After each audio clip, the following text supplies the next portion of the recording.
In the final days of World War II, a fortune worth billions vanished into thin air.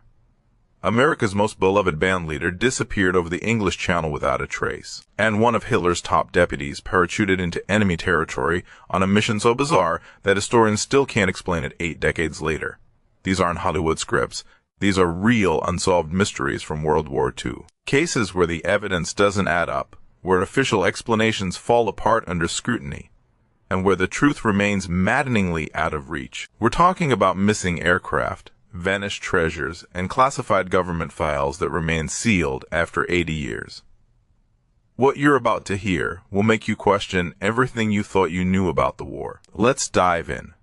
The Vanishing of Glenn Miller. On December 15, 1944, Major Glenn Miller, the legendary big band leader and one of America's most beloved entertainers, boarded a small UC-64 Norseman aircraft at an airfield near Bedford, England. His destination was Paris, where he was scheduled to perform for Allied troops who had just liberated the city. Miller was at the height of his fame, having voluntarily joined the war effort at age 38 when he could have easily stayed stateside and continued his lucrative music career. The flight should have been routine, a short hop across the English Channel. Miller was accompanied by his pilot, Flight Officer John Morgan, and Lieutenant Colonel Norman Basel. The single-engine plane took off in the early afternoon, and that's where the certainty ends. The aircraft never arrived in Paris. It never sent a distress signal. It simply vanished over the English Channel, taking with it one of the war's most recognizable figures. The immediate reaction was shock and disbelief. The Army Air Forces launched an investigation, but it was hampered from the start. No wreckage was ever found. No bodies were recovered. In the chaos of wartime Europe with resources stretched thin, the investigation eventually went cold. Glenn Miller was declared dead on December 20th, 1945, but without a body or conclusive evidence, the door was left wide open for speculation. The official explanation pointed to bad weather and possible engine failure. Ice formation on the aircraft's wings and engine could have caused it to crash into the frigid waters of the English Channel. December weather over the Channel was notoriously unpredictable, with fog, ice, and strong winds creating treacherous conditions for small aircraft. This explanation is plausible and fits with what we know about aviation accidents of the era. However, this straightforward explanation hasn't satisfied everyone. One of the most persistent theories suggests that Miller's plane was accidentally struck by bombs jettisoned from returning RAF Lancaster bombers. On that same day, a formation of Lancasters returning from an aborted raid over Germany was ordered to dump their bombs over the Channel before landing, a standard safety procedure. One of the navigators, Fred Shaw, later claimed he saw a small aircraft fitting the description of Miller's Norsemen spiraling into the sea right where they had just dropped their ordnance. Shaw's account is compelling but far from conclusive. He didn't come forward until decades after the war, and by then, memories can play tricks. Critics point out that the Channel was a busy flight corridor, and it's entirely possible Shaw saw a different aircraft. Still, the timing and location match up eerily well with Miller's disappearance.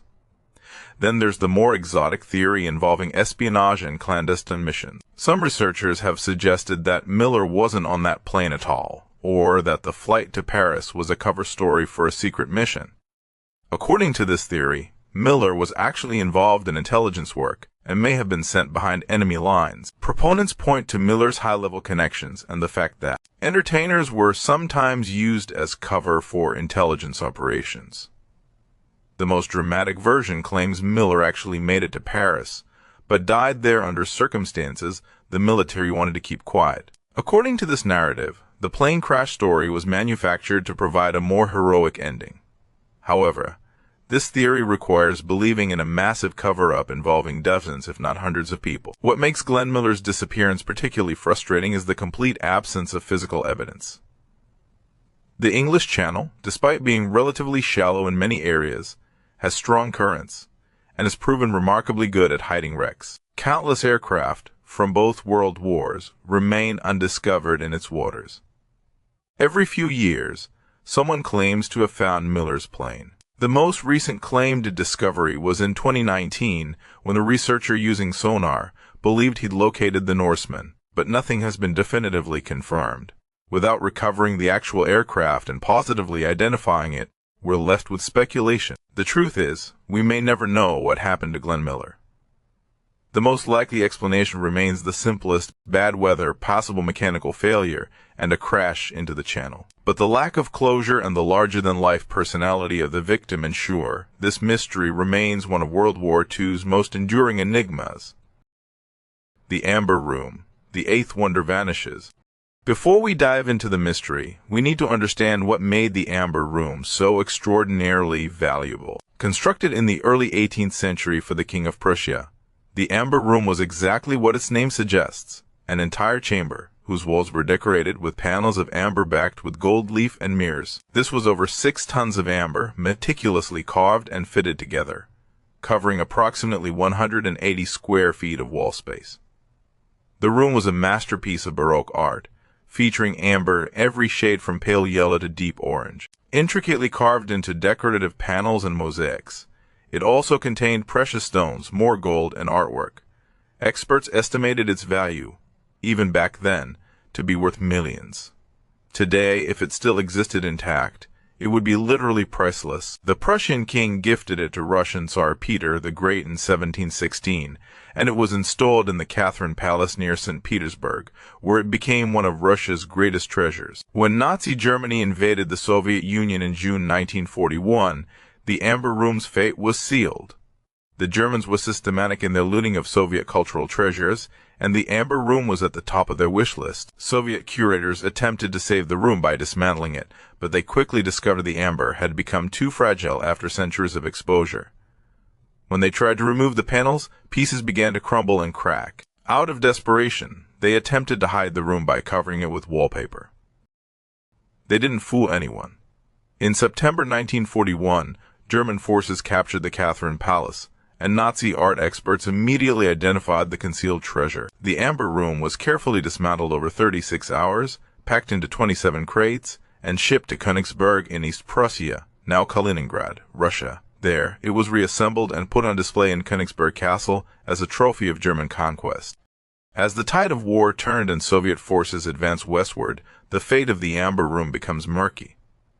In August 1944, British bombers heavily damaged Königsberg. Some accounts suggest the Amber Room was dismantled again before the bombing, but where it went is anyone's guess. By April 1945, Soviet forces were storming Königsberg, and the city fell after brutal fighting. When Soviet investigators searched for their beloved Amber Room in the castle ruins, they found nothing. The room had vanished. The simplest and most widely accepted theory is that the Amber Room was destroyed during the war, most likely in the 1944 bombing, raid, or subsequent fires.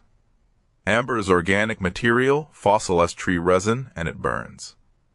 If the panels were still in the castle when it was bombed or when Soviet artillery pounded the building, they could have been incinerated, leaving little trace. However, the alternative theories are far more tantalizing.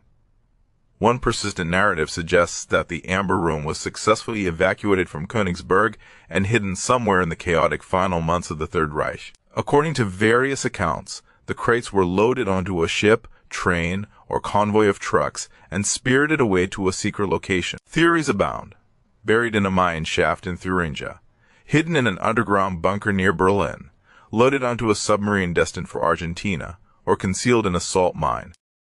The most famous version involves the so-called Nazi gold train, supposedly laden with treasure and hidden in a tunnel system in Poland. In 2015, 2 men claimed to have located the train using ground-penetrating radar, sparking international headlines. Polish authorities conducted an official excavation. They found nothing. Not a train, not treasure, and certainly not the Amber Room. Another theory suggests the Amber Room never left Königsberg, but was hidden somewhere in the city's extensive network of tunnels and underground chambers. According to this theory, the amber panels could still be buried under tons of rubble in what is now Kaliningrad. Russian authorities have periodically conducted searches, but nothing has turned up. Perhaps the most intriguing clue came in 1997, when German police discovered a small mosaic panel from the Amber Room in the possession of a former German soldier's son. This confirmed that at least some pieces survived the war, but it also raised the question: If this small piece made it out, could larger portions have survived as well? The Soviet Union, and later Russia, never gave up hope. In 1979, the Soviet government authorized construction of a replica amber room in the Catherine Palace, a project that took 24 years and cost an estimated $11 million. The replica, completed in 2003, serves as a reminder of what was lost, but it's not the original. The most likely truth is that the amber room was destroyed in the chaos of 1944 to 1945. War is the great destroyer of cultural heritage, and countless irreplaceable artifacts were lost during World War. But the romantic in us wants to believe that somewhere, hidden in a forgotten bunker, sealed mine shaft, 6 tons of magnificent amber panels are waiting to be rediscovered. Rudolf Hess and the flight to Scotland. On the night of May 10, 1941, something utterly bizarre happened that still defies complete explanation. Rudolf Hess, Adolf Hitler's deputy Führer, and one of the most powerful men in Nazi Germany, climbed into a Messerschmitt Bf 110 fighter plane and flew solo from Germany to Scotland. He parachuted into a field near Glasgow, injured his ankle on landing, and was promptly captured by a local farmer. When interrogated, Hess claimed he had come on a peace mission to negotiate an end to the war between Germany and Britain. To understand how completely insane this was, you need to appreciate Hess's position in the Nazi hierarchy. Rudolf Hess was literally third in the line of succession after Hitler and Hermann Göring. He had been one of Hitler's earliest and most devoted followers, accompanying him to prison after the failed Beerhall Putsch and helping dictate Mein Kampf. And yet, without telling anyone in the Nazi leadership, he flew a solo mission deep into enemy territory. The official Nazi reaction was swift. Hess must have gone insane. The German government immediately disavowed him, claiming he had stolen the plane against orders and was suffering from hallucinations. Hitler was reportedly furious. Hess was stripped of all his positions and declared a traitor. The British were equally baffled. British intelligence interrogated Hess extensively, trying to determine if this was a legitimate peace overture, an elaborate ruse, or evidence that Hess had indeed lost his mind. They never reached a satisfactory conclusion. Hess's own explanation was that he had undertaken the mission on his own initiative to negotiate peace. According to Hess, he believed that Britain and Germany were natural allies who should be fighting together against Soviet Bolshevism. He claimed to have identified the Duke of Hamilton as someone who might broker a meeting with British authorities sympathetic to peace. This explanation raises more questions than it answers.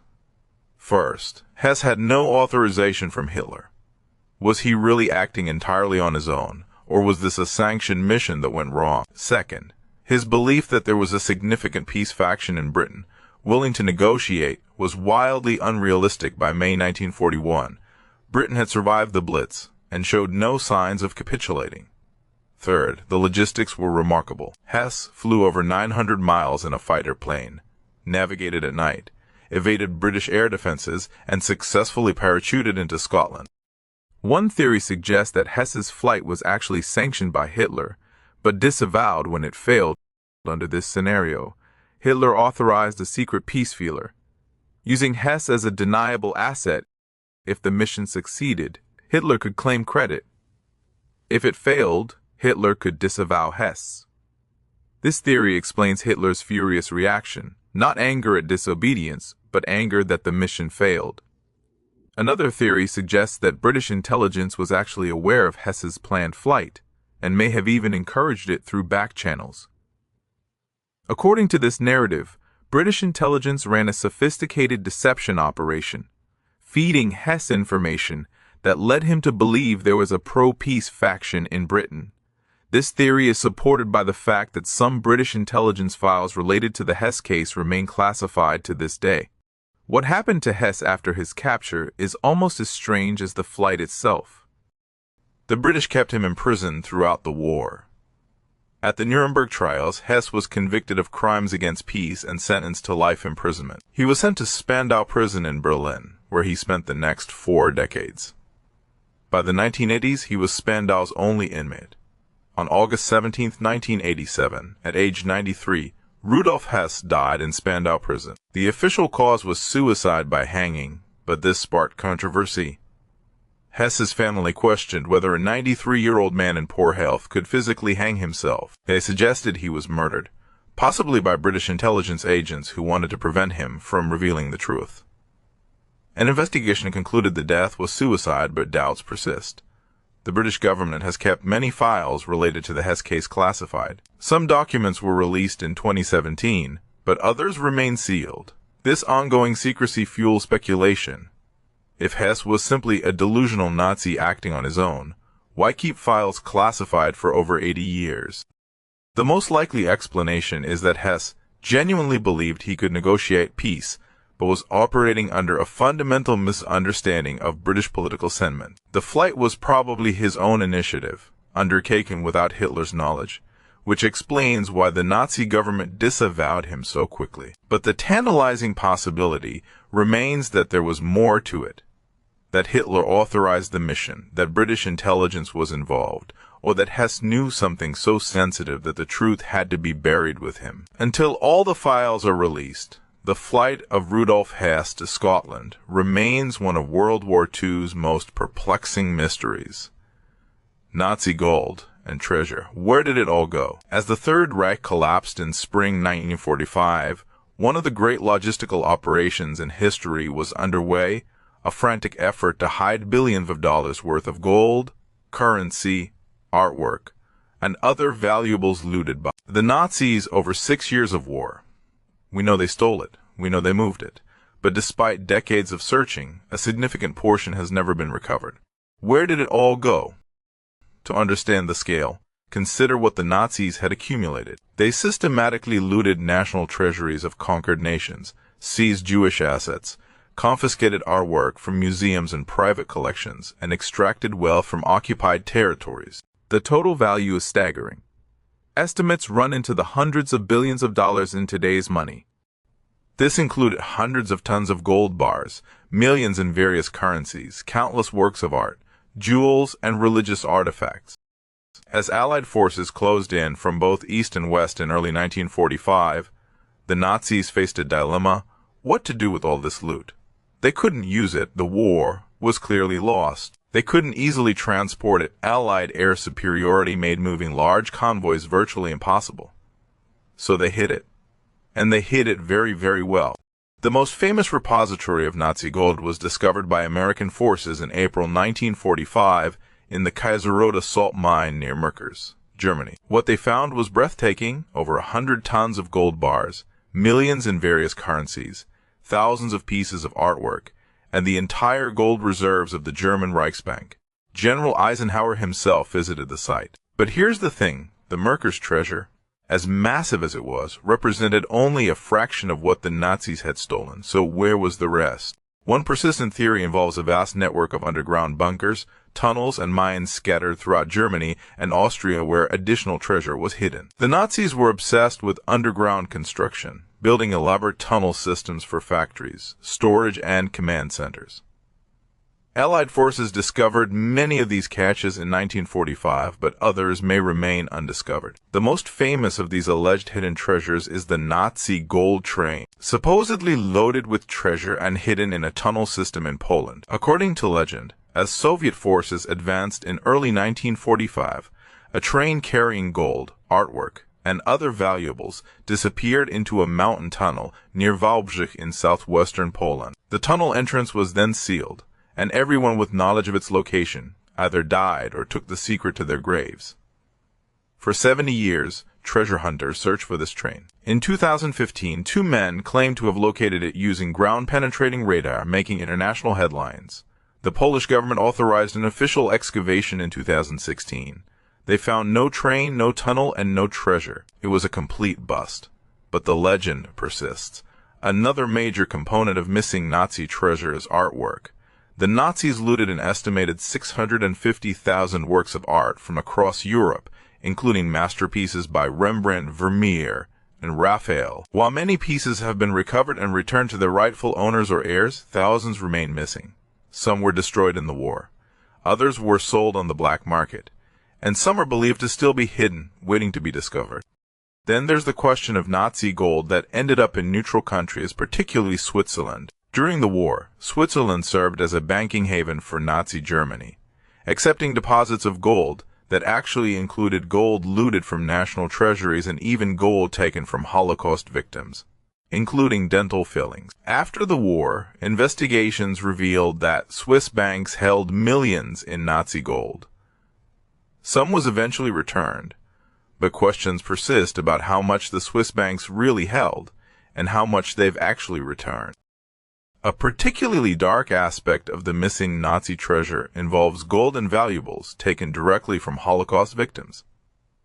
The Nazis systematically confiscated property from Jews and other victims before sending them to concentration camps. This included not just money and jewelry, but even gold dental fillings extracted from corpses. Some of this material was processed and turned into gold bars, making it virtually impossible to trace. Modern technology has brought new hope to treasure hunters. Ground-penetrating radar, sonar, and satellite imagery have been used to search for hidden caches.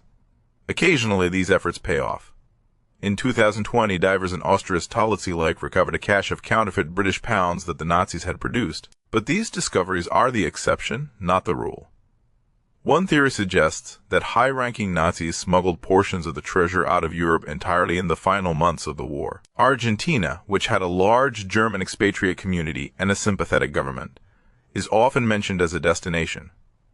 Some researchers claim that U-boats loaded with treasure made voyages to South America. While some Nazis definitely escaped to South America, Adolf Eichmann was famously captured in Argentina in 1960. Hard evidence of large-scale treasure smuggling remains elusive. The most likely answer is that the missing Nazi treasure is scattered across Europe in countless hiding places, most of it probably destroyed or lost forever. Many of the people who knew where specific caches were hidden died in the war. Others took the information to their graves. Every few years, someone claims to have found a Nazi treasure hoard. Usually it turns out to be exaggerated, misidentified, or outright fraudulent. But occasionally, real discoveries are made. In 2017, Argentine authorities found a hidden room in Buenos Aires containing Nazi artifacts. In 2019, a Dutch museum discovered that a painting in its collection had been looted by the Nazis and returned it to the heirs. These discoveries prove that Nazi loot is still out there, but the vast majority of what was stolen during World War II remains missing. It's hidden in lakes, buried in forests, sealed in mine shafts, or melted down and sold long ago. And, despite the best efforts of historians, investigators, and treasure hunters, most of it will probably never be found. The mystery of Flight 19. On December 5, 1945, 6 months after the war in Europe ended, 5 U.S. Navy TBM Avenger torpedo bombers took off from Naval Air Station Fort Lauderdale in Florida on a routine training mission. Flight 19 was supposed to be a simple navigational exercise. Fly east over the ocean, practice bombing runs, then return to base. It should have taken about 2 hours. Instead, all 5 planes and their 14 crew members vanished without a trace, becoming one of aviation's greatest mysteries. The flight was led by Lieutenant Charles Taylor, an experienced pilot with over 2,500 flight hours. The weather briefing showed generally good conditions. The mission began normally. The planes took off at 2:10 p.m., flew east to their designated bombing range, conducted their practice runs, and then prepared to return to base. That's when things went wrong. At approximately 3:45 p.m., flight instructors at Fort Lauderdale began receiving strange radio transmissions from Flight 19. Lieutenant Taylor was heard saying that both of his compasses were malfunctioning and that he wasn't sure of his position. He believed they were somewhere over the Florida Keys, far southwest of where they should have been. But based on radio signal strength, ground control believed the flight was actually northeast of its position, possibly over the Bahamas. The radio communications became increasingly confused and alarming. Taylor seemed disoriented and uncertain. At one point he was heard saying, "We can't find west. Everything is wrong. We can't be sure of any direction. Everything looks strange, even the ocean." Other pilots in Flight 19 could be heard trying to convince Taylor to turn control over to one of them or to fly west toward the Florida coast, but Taylor refused. As the afternoon wore on and the sun began to set, fuel became critical. The Avengers had enough fuel for about 4 hours of flight time. and by 6 p.m., they were running on fumes. The last coherent transmission from Flight 19 was received around 6:20 p.m. After that, silence. But the mystery doesn't end there. A Martin Mariner flying boat with a crew of 13 was sent out to search for Flight 19. The Mariner took off at 7:27 p.m. and was never seen again. A merchant ship reported seeing a mid-air explosion and flames on the water at about the time and location where the Mariner should have been. These aircraft were nicknamed flying gas tanks because of their tendency to leak fumes. So in the span of a few hours, 6 aircraft and 27 men vanished. The Navy launched one of the largest search and rescue operations in its history, deploying ships and aircraft to scour hundreds of square miles of ocean. They found nothing. No wreckage, no oil slicks, no debris, no bodies. The official Navy investigation concluded that the cause was Lieutenant Taylor's confusion and disorientation, leading him to fly the wrong direction until the planes ran out of fuel and crashed. The report cited causes or reasons unknown as the official conclusion, which was later amended to just causes unknown. This ambiguity opened the door for alternative theories. The most famous alternative explanation is that Flight 19 fell victim to the Bermuda Triangle, a region of the Atlantic Ocean between Miami, Bermuda, and Puerto Rico, where numerous ships and aircraft have allegedly disappeared under mysterious circumstances. According to believers, Flight 19 encountered some kind of anomaly, magnetic disturbances, time warps, or dimensional portals that caused the planes to vanish. The Bermuda Triangle mythology was cemented in popular culture by books like The Bermuda Triangle by Charles Berlitz, published in 1974. These writers pointed to Flight 19 as prime evidence of the triangle's supernatural nature. They emphasized the strange radio transmissions, the complete lack of wreckage, and the disappearance of the rescue plane as proof that something beyond normal explanations was at work. But when you dig into the actual facts, a more mundane explanation emerges. Lieutenant Taylor was indeed experienced, but he was also unfamiliar with the Florida Keys and Bahama area, having recently transferred from Miami. When his compass malfunctioned, not an uncommon occurrence, he became disoriented. The ocean and islands in that region can look remarkably similar from the air, especially in poor visibility. Taylor's confusion was compounded by the fact that he apparently believed they had flown over the Florida Keys when they had actually remained over the Bahamas. This meant every decision he made was based on a false premise. As fuel ran low and panic set in, the situation spiraled out of control.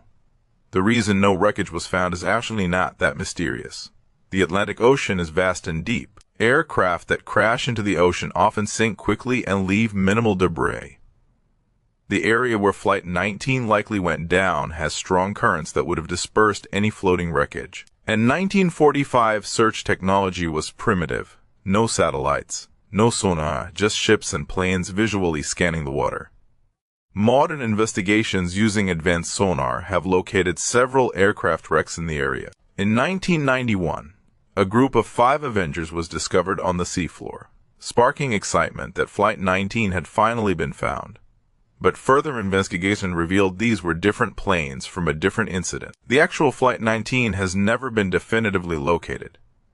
The most likely scenario is that Flight 19 flew northeast instead of west, deeper into the Atlantic, until they ran out of fuel and ditched in the ocean somewhere between the Bahamas and Bermuda. The exact location may never be known because the ocean in that area is thousands of feet deep with strong currents. As for the Bermuda Triangle itself, extensive research has shown that the number of disappearances in that region is not statistically higher than in any other similarly trafficked area of ocean. The triangle's reputation is based more on sensationalized reporting than on actual data. Many of the mysterious disappearances attributed to the triangle turn out to have perfectly normal explanations when examined closely. Flight 19 remains officially unsolved because the wreckage has never been found, and we can't know with 100% certainty what happened in those final hours. But the most likely explanation is a combination of equipment failure, pilot error, poor communication, and bad luck, not supernatural forces. These 5 mysteries represent just a fraction of the unsolved enigmas from World War II, from missing persons to lost treasure, from bizarre political intrigue to unexplained disappearances. The war, left behind a legacy of questions that may never be fully answered. Some of these mysteries will likely be solved as new technology emerges and classified files are released. Others may remain forever shrouded in uncertainty, lost to the chaos and destruction of history's deadliest conflict. What makes these stories so compelling is that they're real. These aren't fictional mysteries, they're actual events involving real people, real technology, and real consequences. The passage of time hasn't diminished our fascination with them. If anything, as the generation that lived through World War II passes away, these mysteries become even more intriguing, preserved in documents and testimony, but forever beyond our full understanding.